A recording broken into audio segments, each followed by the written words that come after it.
Our story begins just a few years before the events of Attack of the Clones, as Jango Fett is on a mission to Ord Mantell with bounty hunters Cad Bane, Zam Wesell, and Aurra Sing. The group was sent on this mission by Dooku himself to take out a high-profile target. The hunters were not told who this target was. All they need to know is that he must die, and any witnesses to the attack also must go. Jango, who has begun training the now 7-year-old Boba Fett, chose to leave the boy on Kamino for this mission. He wasn't ready to work with these other bounty hunters. Jango knew that all of them were in this for themselves. He didn't blame them. Overall, they did work well together, but there was always some tension brewing under the surface, and today, the 4 bounty hunters followed their tracker down into an abandoned mining facility here on Ord Mantell, and Jango would take the lead. He stepped down into the mine, looking back to his tracker, and soon, Jango would realize he was in the exact right spot. The tracker was guiding him right to here. Jango looked to the ground, seeing a small beeping device. This is what they were tracking?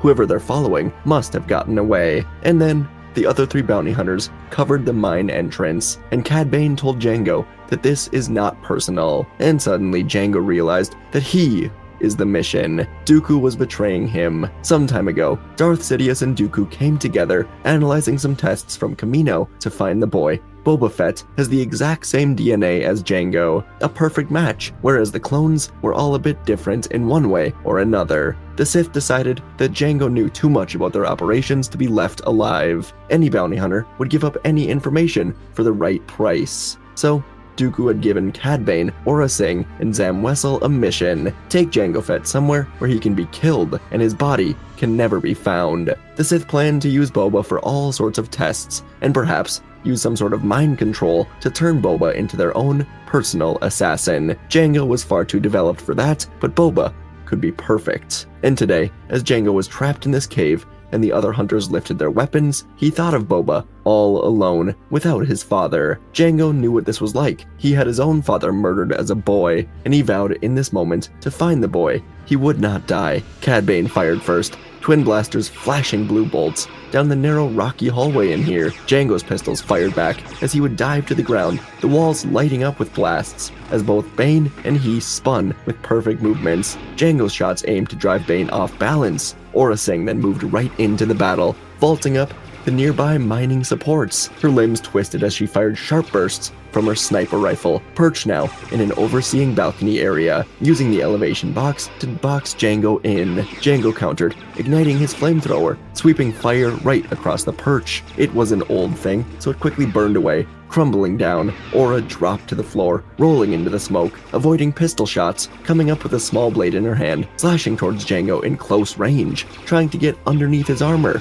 Her blade scraped against his chest plate, and Jango punched her to the ground. Before he could finish her off, Zam flowed right in between them, launching a small throwing blade that Jango barely caught on his gauntlet. She followed with her own quick-firing blaster, weaving fast shots in between Bane's and Aurra's. For a bit, Jango was able to meet their rhythm with his own defenses, sliding sideways with a shorter burst, smashing Zam back with an armored shoulder, grappling Bane, hurling him into the wall, before firing a whipcord to disarm Aurra Sing. But 3 against 1 began to wear down Jango. Aurra's blade cut right underneath his shoulder plate, and Jango dropped his blaster with the pain. Bane closed in, using his jet boots to fly at Jango, kicking him with both legs, his boots cracking into Jango's chest. Zam twisted back right into the attack, firing side by side with Aurra. Jango fell backwards, crashing through a rusted gate that tore loose from its hinges. Jango fell into a deep ravine, and his jetpack roared to life, lifting him back from the edge. He tried to steady himself, but Cad Bane took the shot. The blast ripped into the jetpack, sparking a sudden chain of explosions. Fire engulfed Jango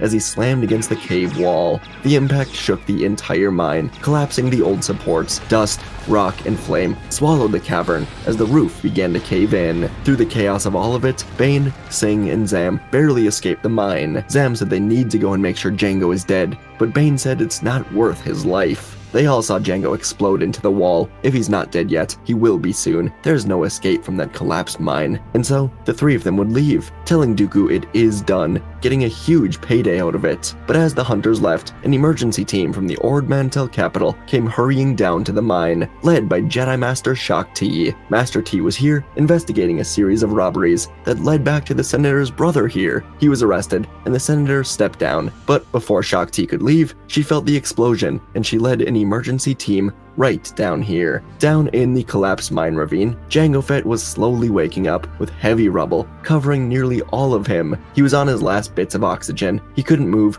more than a twitch of his limbs. He felt hopeless, and all he could do was hope that he gave Boba enough training to be on his own. He would do anything to get back to his son, but there was nothing to do. But after a bit, as Jango thought it was over, the rocks slowly began to loosen, and then they were lifted off of him. Jango lifted his head to a Togruta Jedi, lifting out her hands to save him. Jango muttered to the Jedi that he has vital information for her. Just please help him save his son. And then Jango would go unconscious. Around 24 hours later, Jango Fett would find himself floating in a bacta tank inside of a medical room that was extremely advanced technologically. He pulled himself out, and a Halasi woman introduced herself as Rig Nima, Jedi Temple Doctor. She welcomed Jango to the Jedi Temple. Jango's memories suddenly came back in a wave. Ord Mantell, Bane, Singh, Wessel, the mission assigned from Dooku, their betrayal at Dooku's command. And then the Jedi saved him. Jango quickly said he needs to speak with the Jedi. He was more than willing to now completely sell out Dooku in exchange for help in saving his son. Before long, Shaak Ti would walk in as Jango had put his armor back on, and she told Jango to follow him. Shaak Ti and Jango Fett rode the elevator up to the council, and Jango looked out on Coruscant as the sun was rising. Most of his time on this planet was deep in the underworld, and now he would be at one of the highest points in the planet, inside of the Jedi Council. When they entered, Jango felt a bit of unease at just how peaceful the room was. It was all a bit uncanny, as all of the Jedi sat extremely still, with their eyes calmly focused on him. Jango then stood at the center of the room with Shaak Ti, and Master Ti would recap just how she found him, saying Jango said he has important information. So Windu would motion to Jango, asking the bounty hunter what he has for them. Windu didn't exactly love bounty hunters, but he knew they were loyal to no one except for money, payments, and whatever else. So Windu knew Jango had a reason for doing this. Jango first said he has information that is extremely important for the future of the Jedi, for the galaxy, for their survival. All he asks in return is immunity for him and safety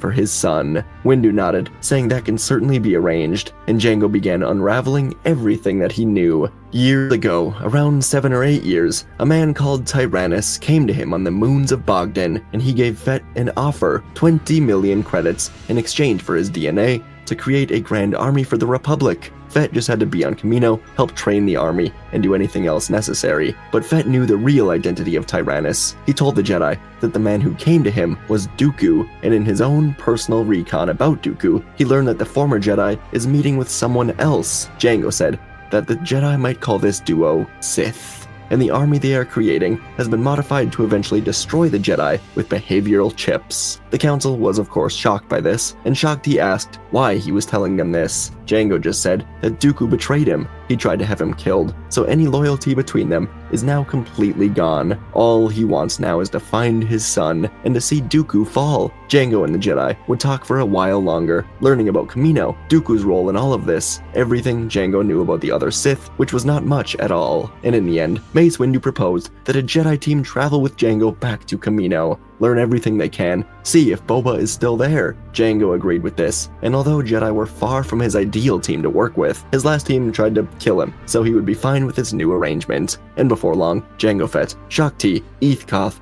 and Saesee Tiin were on their way to Kamino, while Yoda and Windu entered Yoda's quarters together. Windu could sense how troubled Yoda was, and Yoda just said that the shroud of the dark side has completely blinded them. For the Sith to work behind their back like this, without them having any inkling about it, is extremely disturbing. Their ability to use the Force is greatly diminished, and this was especially worrying because it was Yoda's former apprentice, Dooku. Windu said they must trust the Jedi team to uncover the truth, but in time, it may be up to them to defeat the Sith. Yoda nodded, saying that if they fail, war may be upon upon them. And on Kamino, the Jedi transport cut through heavy storm clouds, landing on a large landing pad. Heathcote looked out to the sheets of rain coming down, along with the lightning flashing all around. He said it appears they picked a bad day to come here, and Jango just said this is a nice day for Kamino as they ran into the facilities. Kaminoans looked on with surprise as Jango marched through the halls with 3 Jedi with him. They all thought he was dead. Dooku reported he died in an accident on Ord Mantell, and yet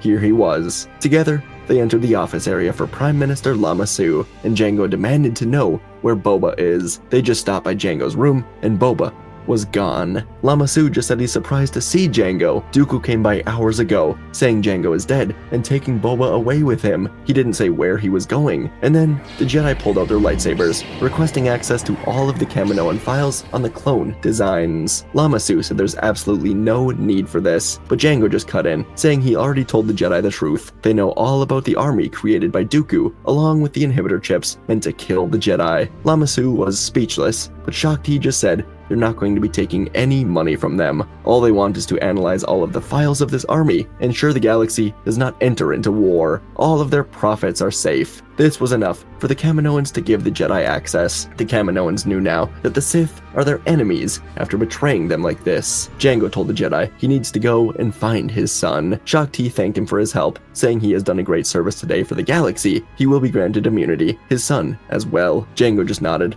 then turned and ran to his ship. It was still here. Luckily, they'd taken Aurra Singh's ship to Ord Mantell, so Jango would board Slave 1 and shoot off for Sereno. He knew Dooku was powerful, but he would do whatever it takes to defeat him. But in the meantime, Heathcote and Saesee Tiin would uncover more information on Dooku, getting all the proof they need that he was the architect of this army and was hoping to create a galactic war. These Jedi informed the Council that they have what they need, and so both Yoda and Windu would decide that it was time. They would go to Sereno together, but before they could end this call, Shakti made another chilling discovery. She was able to get into the files for the inhibitor chips with the cooperation of the Kaminoans, and deep inside of the chips, she found that only one person was currently capable of activating the chips: Chancellor Palpatine. The pieces began to come together. Jango reported to the Council that Dooku was meeting with someone, another Sith like him, and Dooku's mission was to create a galactic conflict. Who better to work with than the leader of the opposition? The Jedi had the greatest secret now in the entire galaxy. Chancellor Palpatine may very well be a Sith Lord, so the mission would be altered. Yoda and Windu agreed it was only a matter of time until the Sith discover they are being tracked, so they must take them down at the same time. Yoda said he will go to Sereno, he will fight Dooku, while Windu must lead a team to take down Palpatine. It will not be easy.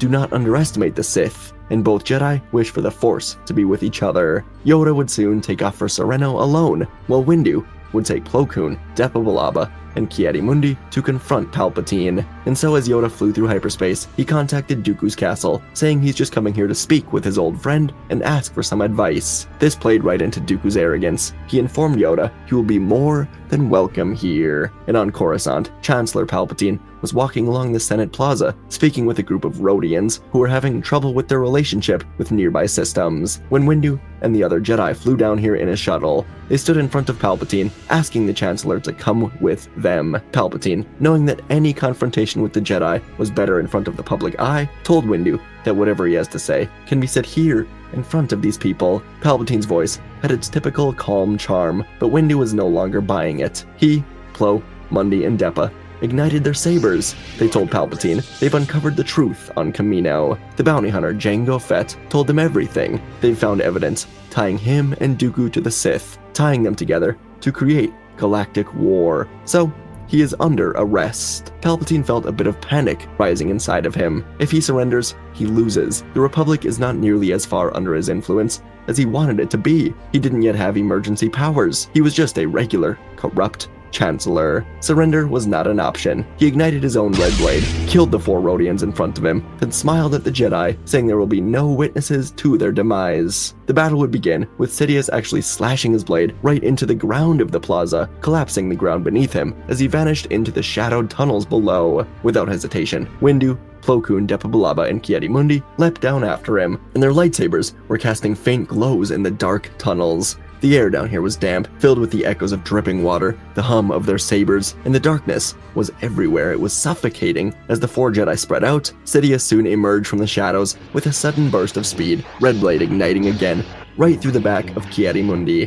His body fell to the ground, leaving only 3 Jedi against the Sith, and they moved in together in this dark tunnel now that Sidious has revealed himself. Windu pressed forward, his Vapad lightsaber form hammering against Sidious's strikes. Plo ran behind him, shifting between steady defenses, sudden bursts of attacks, whenever Sidious was focused on the other Jedi. His blue saber mixed well with Windu and Depa as they continued to batter the Sith Lord backwards. But Sidious met them with savage cracks of his blade, spinning through the confined area, with his robes tailing like smoke behind him. He was faster than any Jedi, and Depa was caught in a sudden whirl of red, with Sidious's blade cutting her down, and Windu and Plo would strike back together. Anger and precision would meet in Windu's mind, as Depa, his former Padawan, died down here. Windu drove Sidious backwards with powerful arcs of his blade. Plo timed his strikes perfectly. Their combined movements, along with Windu's newfound fury aiding his Vapad, overwhelmed the Sith. Windu grabbed his wrist, cutting the lightsaber away, then pinning Sidious against the wall. Sidious reached out with the other hand, firing lightning into Windu's chest.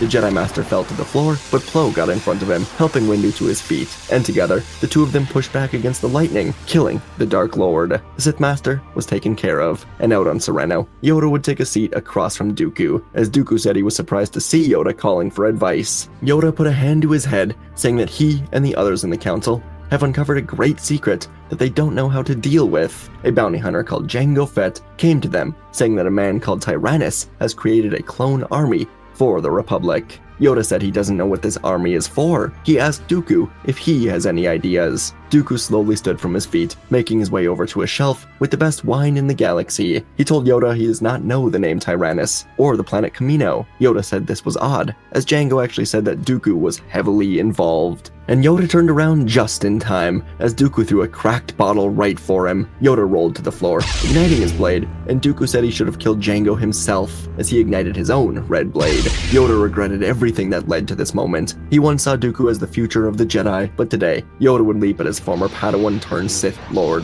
Dooku met Yoda's strikes, pushing him to the floor, and Yoda clashed against Dooku, flipping around the room. Their blades met in constant flashes of green and red, the sound echoing through the main room like thunder. Dooku moved with an elegance and force, his mastery of the lightsaber sharper than ever, but now it was fueled by the dark side. Lightning-fast thrusts carried a strength that rivaled his old master's, and every strike was laced with unnatural energy of Sith power. Yoda spun, leaping in bursts of speed, his blade a mix of defense and counters, but Dooku's knowledge of his movements kept the duel evenly matched. Their years together as teacher and students weighed on every strike, each anticipating the other, neither of them gaining a clear advantage. The tempo would shift when Dooku unleashed a flurry of offensive cuts, his red blade carving away at Yoda, until finally, with a perfect twist, he knocked the green saber away from Yoda's grasp. The weapon clattered across the floor, and Dooku's blade aimed high for the killing stroke, but then the walls began to tremble as a new arrival was here. Jango Fett finally arrived to Sereno. The Slave One ship descended outside, cannons opening fire on the castle. Explosions would tear through the building, shattering the chamber in flames and dust. The floor buckled,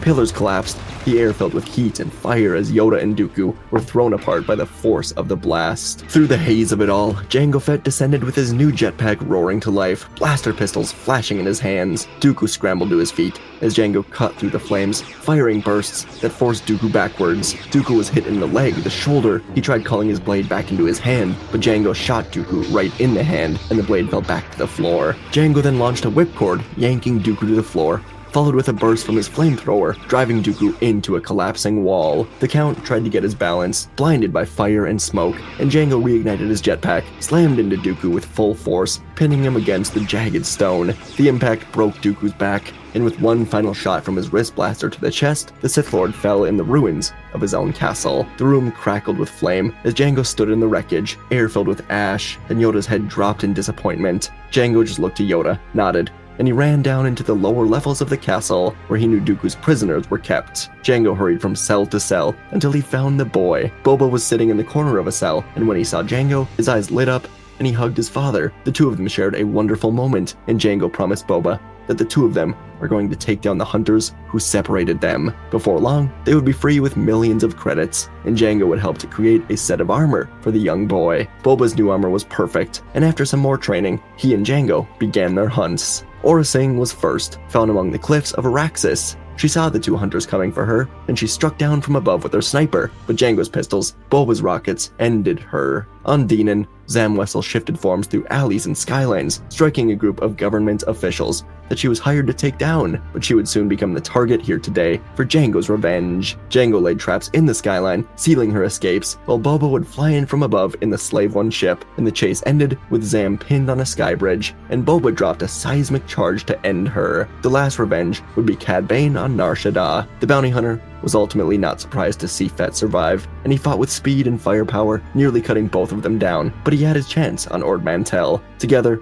Jango and Boba drove him into the open, and in the end, Jango and Bane ended up in a standoff, and it would be Jango who kills Bane, as Boba came by and they flew away together, beginning their new life. While the bounty hunters were out in the galaxy, tying up their loose ends, the wider galaxy was shifting in quiet but permanent ways after the fall of the Sith. Without their shadow looming, corruption in the Republic no longer spread like wildfire, although the scars of it would almost certainly remain for a long, long time. And on Kamino, the Clone Army Commission in secret would be completed. In time, the Senate voted to bring them into service as the Republic's new official guardians, 200,000 of them, and production would stop there. Where the Jedi had patrolled as keepers of the peace, the clones would now stood in their place, as the Jedi were going somewhere else, freeing themselves from politics, withdrawing to Tython, after ensuring that the clone troopers' chips were removed. So, the clones were able to act in ways that they knew were right, rather than just following orders. Corrupt senators would not be able to use the clones to their bidding. In fact, if necessary, the clones would serve the people first. And after the rise of the Sith right under the Jedi's nose, the Jedi knew they had to leave Coruscant and find the Force once more. Masters, knights, Padawans, younglings all turned inward, seeking to rediscover the pure essence of the Force beyond the constant call of duty and the Senate demands. For now, the galaxy would see them less often, but the presence grew in spirit. Anakin Skywalker rose quickly in these years, as Obi-Wan was a better teacher, away from Coruscant, away from Palpatine's interference. Without the Sith manipulations tugging at Anakin's every doubt, his power matured, along with his wisdom and his restraint, and among the new generations of Jedi, he was one of the most gifted, and the galaxy would move forward on a calmer, brighter path. And folks, that's our Jeez, that last sentence almost got me. I was something in my throat. Anyways, that's our story for today. Hope you guys enjoy. I forgot my water. Anyways, I'm gonna get out of here so I can get a drink. Thanks for watching. Jango Boba, fun story. I liked it a lot.